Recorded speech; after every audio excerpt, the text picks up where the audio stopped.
Staying connected with your sphere of influence builds lasting relationships and fuels business growth. But let's be honest, nobody wants to feel like they're being sold every time you reach out. The real skill is knowing how to stay top of mind while keeping your connections genuinely engaged and interested. When it's done right, it actually feels natural, strategic, and completely relationship-driven.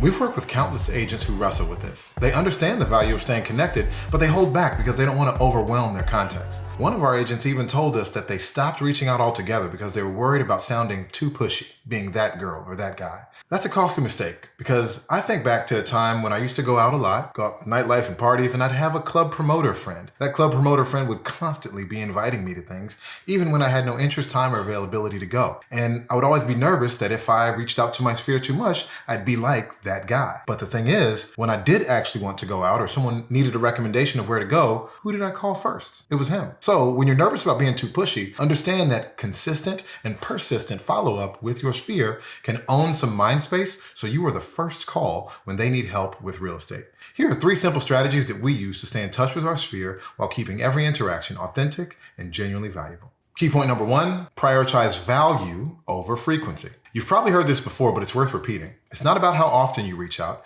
It's about the value you deliver when you do reach out. Instead of blasting out generic updates or weekly promotional emails, we recommend that you focus on sharing things your contacts will actually care about and want to engage with. These could be helpful market insight, what's happening hyper locally, or quick tips that they can use right now. When your message clearly puts them first, people naturally stay more engaged. For example, if you notice interest rates are starting to drop, it's a great time to send out a quick email explaining what it could mean for them as buyers or sellers. It's one thing to just share the information. It's another to give context and advice on what people can do with it. Key point number 2, mix up your communication channels. Not everybody likes to be contacted in the same way, so mix it up. Some people prefer email. Others respond better to text. Some engage most on social media. We all have that one friend that will look at your message right away, but take 3 to 5 business days to respond. When you vary how you communicate, your message is more likely to be seen in a way your contacts actually prefer. Send a quick personal note through Instagram, share helpful content on Facebook, or drop a thoughtful handwritten card in the mail for milestones like birthdays or anniversaries. One of my favorite tips is to send a quick video note to somebody if you really want to drive that emotional resonance home. A simple way to stay organized is to use your CRM to track conversations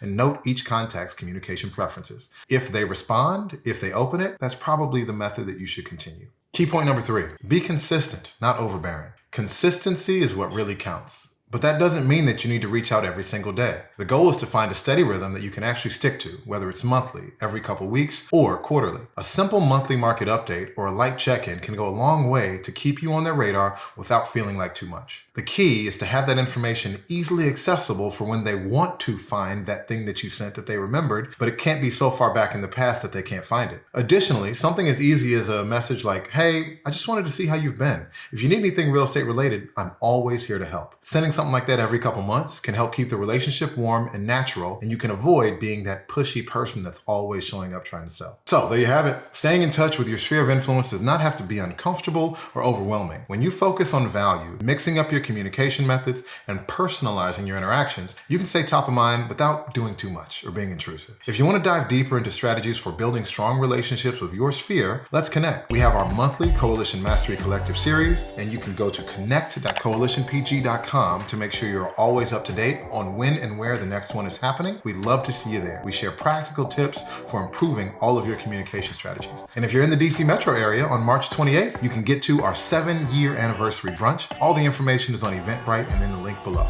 We'd love to connect and help you improve your communication strategies.